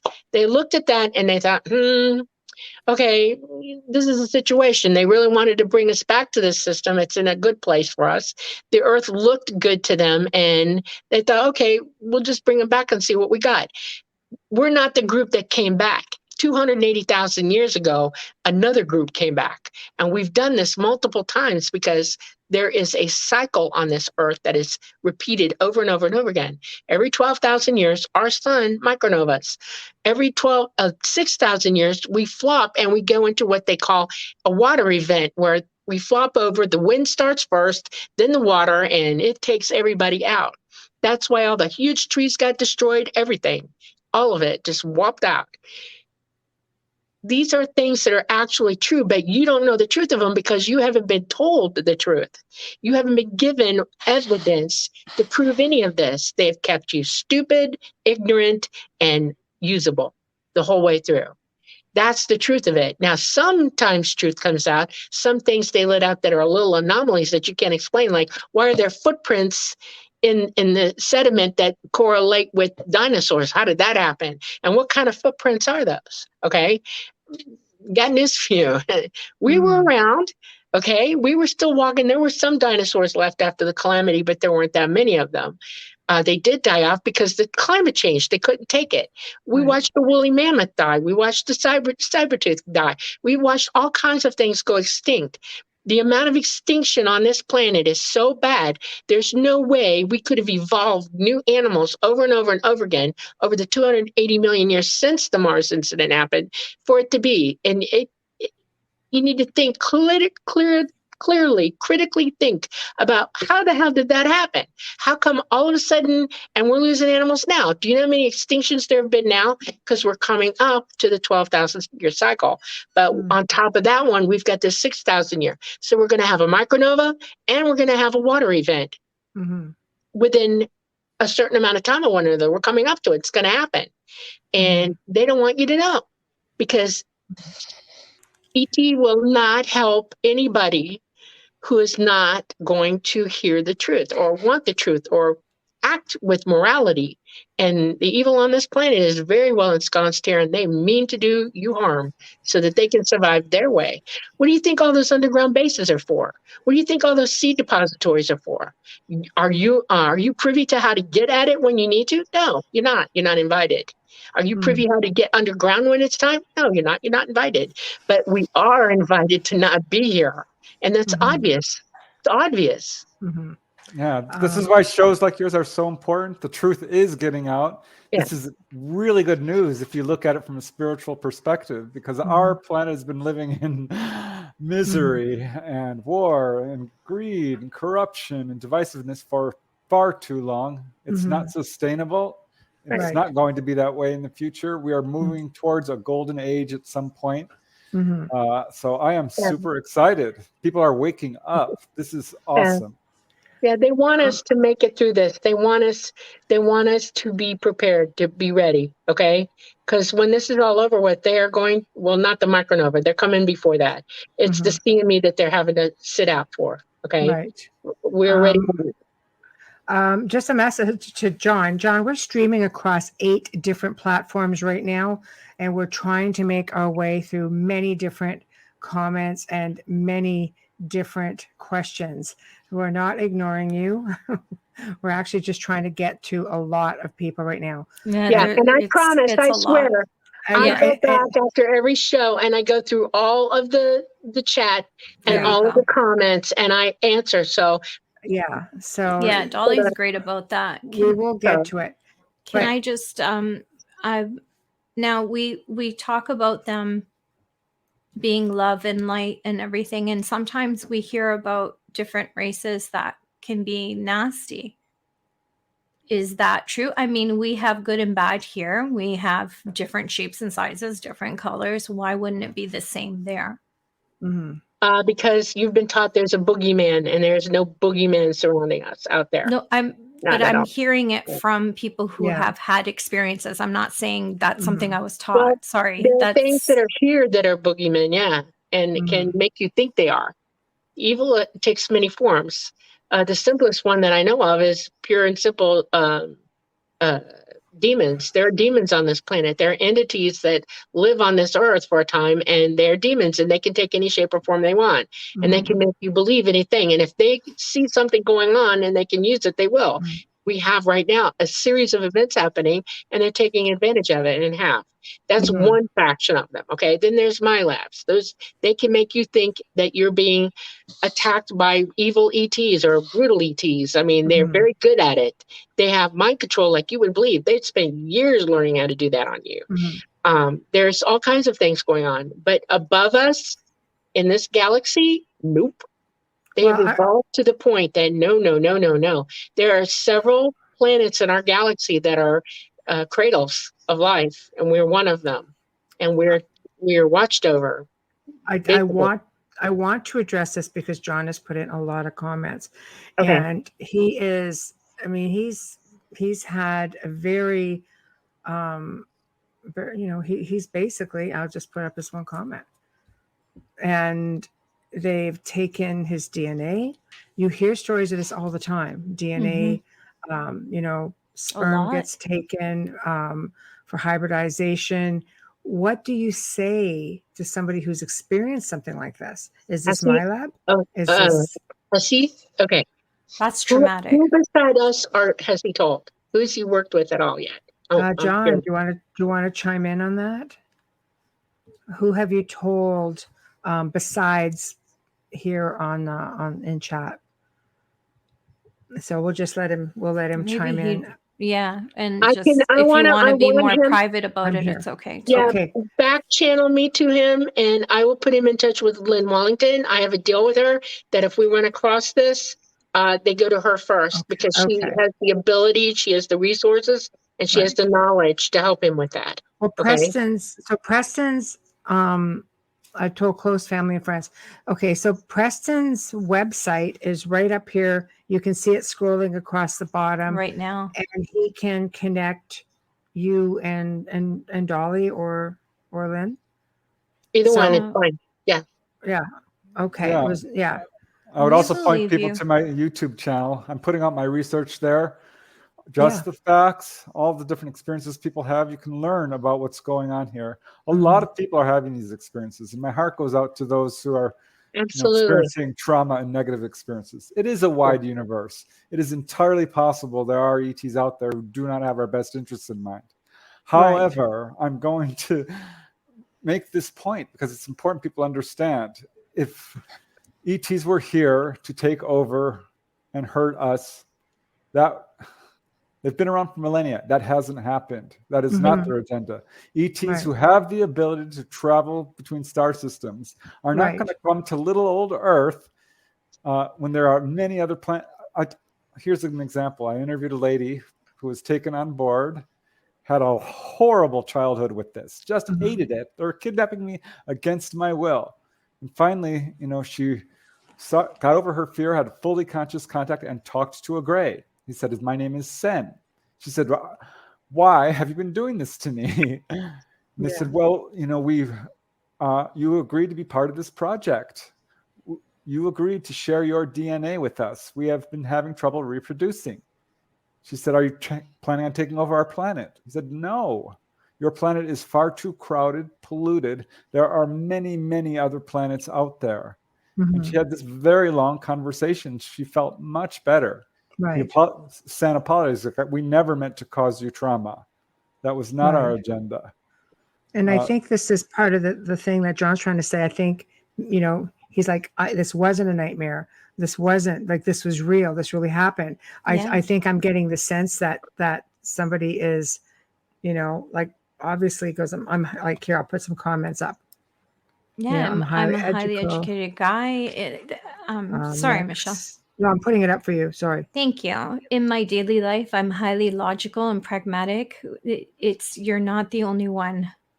This happened many years ago when I was studying to be a lawyer. Yeah, I agree. I do not think there's anything amiss with you mentally at all. Okay. I believe that you've had these experiences. I believe that you're experiencing this, period. What needs for you to have happen is a resolution of who, what, where, when, and why. In other words, you need to be able to research just what exactly is going on, because I hear clearly that you don't know that. And that's the first order of business right here, is to help you reach the conclusions, the knowledge of what it is and why it is, who it is, where it is. Especially. Right. There are people here that I know, Lynn Wellington is one of them, who is expert at this. And she's not only an ex, my labber, she's a counselor, a certified counselor. She can hypnotize. She can do all that stuff. She can actually help you in ways that I would suggest that you try to get help that way. She's not going to think that you're a mental case or anything. She's going to believe what you say and help you try to ferret it out and actually help you find evidence and things like that. Yeah, so definitely connect with Dolly or Preston and get the ball rolling on that. Yeah. You made a comment there that says, as crazy as it sounds, nothing here sounds crazy. No, not at all. Nothing here, not your experience, not anything we talk about. Lakeisha Joe Petaway says, I wonder how accurate the Book of Aliens that came from the guy in quotation marks it's funny in Russia is. She goes, yeah, if I wasn't a guy. It's okay. Yeah. So somebody out there. I don't know. I absolutely, honestly can tell you that I have never seen it. I've talked to Preston about it. I know it exists, but I've never seen it. I would love to see it. I know who I've been in contact with. I know how many that I've seen, but I know that is infinitesimally small compared to how many there really are. So I would be curious to see the book. It would. Yeah, I've done a bit of research on it as well. It's definitely out there. I think you can actually buy, the rewritten modern version of the book on Amazon. And appreciate responses. Yeah, it takes us a while. We're on 8 different platforms at the same time, so we're trying to get everyone in there. So happy to help. And if you're having a hard time connecting with anyone, just email us at theouterrealmcontact@gmail.com and we will put you in touch directly. Now I have one important question of John. Yes. Does John meditate? Does he know how? John, that one's for you. This is a real experience, and it infuriates me when people say, oh, it's psychological. These ETs aren't real. Yeah. People are missing from their homes. This is 100% a real experience. The evidence for it is overwhelming. Right. So people need to know you're not crazy. I can't tell you how many experiencers have told me, I've never told anyone. People think I'm crazy. No. This has happened to a lot of people. One comment I want to make, sorry, I keep accidentally muting myself. One comment I want to make is there was a time where when you would see anybody in the media, whether it be radio or television, you would hear, oh my God, that's just crazy. That's a whack job talking, blah, blah, blah. Now you hear people who are, esteemed, well-educated people. You will see them on television and hear them on radio. And they start with, I'm not going to lie, I believe there's something out there, but it scares me. So at least we have that much moving forward. Yeah, we're on Because the we are a diamond little and bit we're further looking down. ahead. Yeah, we're trying to decide how we're going to react to it. That's right. You're on the platform. You're looking down and you're gauging how far it is and what's going to feel like when you get in. That's normal. You shouldn't think that you're wrong for thinking that way. You are right. That is self-preservation, and we all have it. It's important, and don't lose that. But take the next step. Research what's going on. Look at it critically. Open your eyes. Use every method that you can discern the truth by, whether it's put cameras on your doors or leave your lights on or have somebody take turns sleeping at night, keep people up. Do stuff like that. Make way for that. Read about it. Read science journals. Learn about how the real world exists and how nature exists. Learn how to use your camera properly. Learn what camera shooting is, how your lens is and your camera's gonna see things not the same as your own eyes. Learn to distance things. Become a good observer, a trained observer, so that you can help yourself. Don't live in the dark. Open your eyes, lighten it up, and go for it. That alleviates fear. Movement always reduces your fear. Okay. If you take the first step, you're moving and you're walking through it. Everything else will take care of itself. But you make a plan for yourself to just move through it and breathe. Okay. Meditate. Keep going. Nothing is going to hurt you. If ETs have never hurt anybody, they've only healed people. The only people that hurt people are on this planet. Okay. If you can put a Ring camera on your door because you're looking for burglars, you can put one on your door to prove whether ET's coming and dinging your house. They can be photographed. That's a fact. Right up until the power goes out, and then that's a big clue. If your whole house power goes out and you look at your power breakdown and your bill shows a big dead space, wonder what happened. If the power company can't explain it, you might have had a UFO over your house. Okay, these are cognitive ways of discernment so that you can alleviate yourself of everything that it's not and prove what it is. Deduce, deduct, find out, talk about it, ask your neighbors, did you see something in the neighborhood weird? Open a dialogue with everybody around you. The more we hide, the more we don't talk, the more we hold up and close it up, fear will fester in us faster than anything else. Doubt, all of it, paranoia, the whole thing. Remember, Dolly's a fully conscious contactee. And I've talked to others, and they are saying the same things. But when you are not, when you are having missing time, what happens is what you remember is the trauma. This is what comes to the forefront, what you have to deal with. So that initial stages are very hard and can cause you to take a negative viewpoint of this. Right. And I understand that. My heart goes out to people. This is not easy for some people. And it's not fun in the beginning, especially. But if you can move past your fear, I promise you will see that they're not here to hurt you. Right. I have studied this intensely. When someone is taken on board a craft, the single most common thing is being physically examined. And that is the hardest part. This is the most traumatic. People see a needle and they're like, they hate it. Hell it's yeah. not fun. Good hell to the yes. Not a fan. Right. But you are not going to get accounts of sadism or torture or anything like this. That is not their agenda at all. They want you to move past fear so they can take you off that table and say, look. So why examine you then?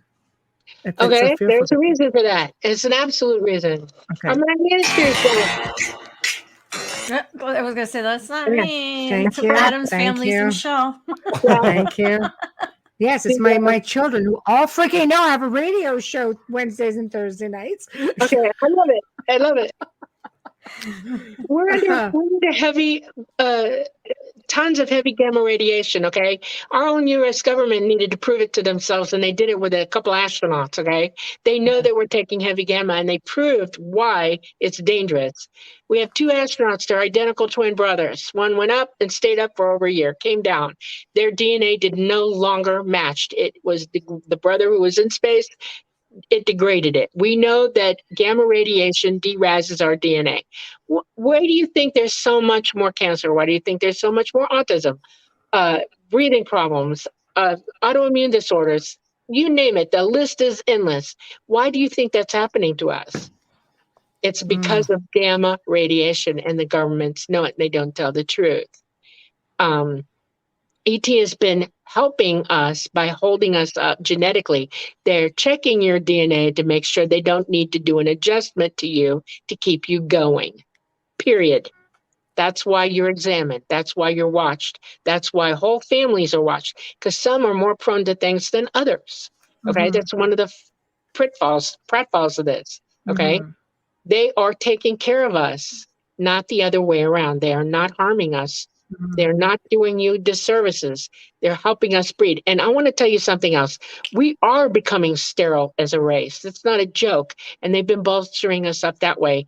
You don't know this. I don't know how old everybody is in this room, but there was a huge thing in the late 60s, early 70s, when they realized that men were becoming sterile.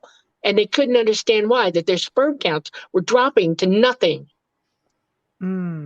Okay. Betty Andreasen talked about this. This is exactly what the ETs told her. Quasga, a gray alien, said, you are on the road to becoming sterile. Quasga told Betty Andreasen, love is the answer for humankind.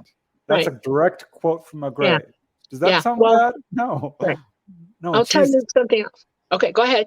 Yeah, she's one of the people who's kind of woken up to this. She recently passed. But you will see the people who have really worked with the ETs to a large degree have very good things to say about them. Right. I'll tell you something else. If you have no joy in your life, if you have fear in your life, if you have constant worry about things, anxiety, your body is not going to heal itself very well. Get it? Right. Okay. Right. Go ahead. So I think it's just a matter of, when you have somebody like John, is it a matter of reframing it? Yes, it was a terrible experience. And hey, yeah, I would have liked to have been asked, but maybe he was not allowed to. Maybe it's because they've wiped his memory. Maybe he said yes at one point, big old question mark to it, or, is it for the greater good? Yeah, this is a controversial part of the whole contact experience, right? Because we are compartmentalized in our consciousness, and we will agree to things that we are not aware of. Yes. And I want to tell you something, that it also goes back to how we treat one another here. Okay. I'm going to open up and say something that I never thought I'd reveal to anybody. Okay. Right. John, listen to me. You're hearing a person who has been through unbelievable, untold, foul things in her life, but not by ET, by my human compatriots, people who I trusted, have taken advantage of me, have tried to kill me, have harmed me, maimed me. I can't even tell you how bad it is. One of them was where I was poisoned, and hopefully they thought I would die. They didn't bank on the fact that I am one tough chick, okay? And I did not allow that evil to come down on me. I didn't cry about it, didn't think about it. All I knew is that I was going to outlive him, okay? That I was going to stand up and crow. No, not happening, not to me. E.T. would never do that to you, okay? And if they did, trust me, everybody in the ET community would have been going, that's not going to happen. That's not who they are. I've never, not once, experienced any evil thought or deed by them, ever, not once. Okay. So I know that I'm pretty positive that he's been my lab. That's my opinion, but he needs to ferret it out for himself. But his attitude, he needs to find a way to hold himself up, to find the strength in himself. And he has it. It's there, because he's bitching now. If you can bitch, you can fight. That's right. That's it. Fight for it. Go for it. Fight back. Yeah. Okay. I agree. It's good to go public. And I've had friends say that to me too. Go public. Yes. All the time. So we're coming obviously to the end of the show already. Dang it. We have to do it like a part 2 or something. I say yes, darn it, we'll do it. And so this is the part where Preston, promote. Where do you find the book, website, what you got coming up? Dolly, same. Let's do it. Thanks, Michelle. I appreciate that. Yeah, the book's called Symmetry, A True UFO Adventure. I have a website. Just punch my name. It should take you there. Yeah, it's right here. Scrolling across the stream too. And I'm on YouTube. I'm all over social media. The book's available on Amazon. You can order it through bookstores. It's an important subject. I really appreciate you having us on. I know Dolly has a YouTube channel. Our pleasure. She's put out a lot of her videos that she's taken. She's got proof. It's not just her telling a story. Yeah. She's got medical proof, corroborative witnesses, photographic evidence. You need to promote your Friday video. My what? Are you talking to Your me? Friday video, yeah. You're talking talking to to me. Are you talking to me? Yeah, we're putting out Dolly's photographic evidence in a video because it's important that people realize that there is evidence to support not only her story, but everyone has a certain amount of evidence that I've talked to can prove their story to a certain extent. And when I started talking to Dolly, I'm like, do you have any photographs? And she's like, well, I keep trying to, but they won't let me. And I'm like, yeah, I've heard that a million times. And she talked to the ETs and she's like, listen, a photograph would be nice. And they said, fine. And they did. Actually, I said, I got nothing. It's time. Yes. Photobomb. Well, it was a pleasure having you guys on. And I definitely think we should do it again at some point and have to see how far down. I know, Preston, I know you're returning again. And we'll definitely do one with the two of yous. A lot of people are chiming in. So just so you know, Dolly, I see Preston's been responding. Dolly will and always does go back into the chats and answers questions directly. So if we weren't able to get to you guys tonight or weren't able to put in all the comments, again, 8 streams, sometimes it's a little bit harder to keep up with everything. So just watch for that. And then you get to interact yourself and contact the two of them on your own. And if you have stories to share, that's the best way to do it. Preston's always looking for stories. He's always writing books, always researching. So bear that in mind. Don't be shy. Don't be shy. Yeah, I'm also on Facebook. I mean, I'm Dolly Safran no matter what. So, you can look for me that way. Okay. There you go. Not the most common name, so be nice and easy. So, so guys, thank you for joining us, and I'll be in touch. All right. All right, guys. Thank you. Good night.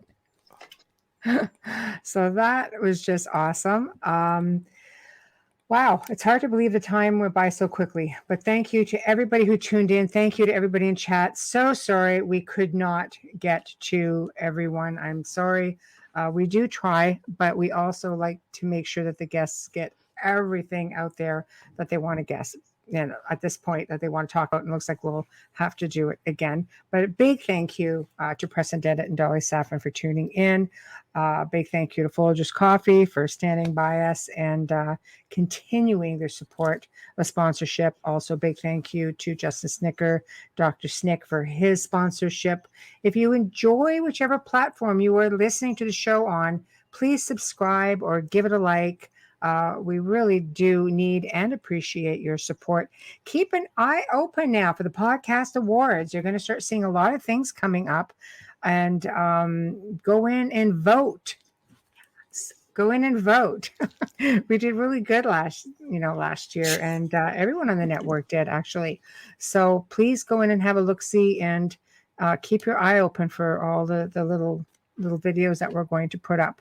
If you would like to contact us directly, the Outer Realm Contact at gmail.com. Again, the Outer Realm Contact at gmail.com. Tomorrow night, this is going to be really awesome for the very first time. And again, I really hope I'm saying this properly. I'm going to say Michael Clerk. It could be Mikhail. I don't know. I really hope that I'm saying it properly. But he's going to discuss how you can harness the power of your unconscious through dream incubation. Sounds complicated, but fascinating. It's an age-old technique that teaches you to access hidden wisdom that can be used for personal development. What? That's craziness, but it sounds like fascinating. So make sure you tune in. Same time, same place, same station. Good night.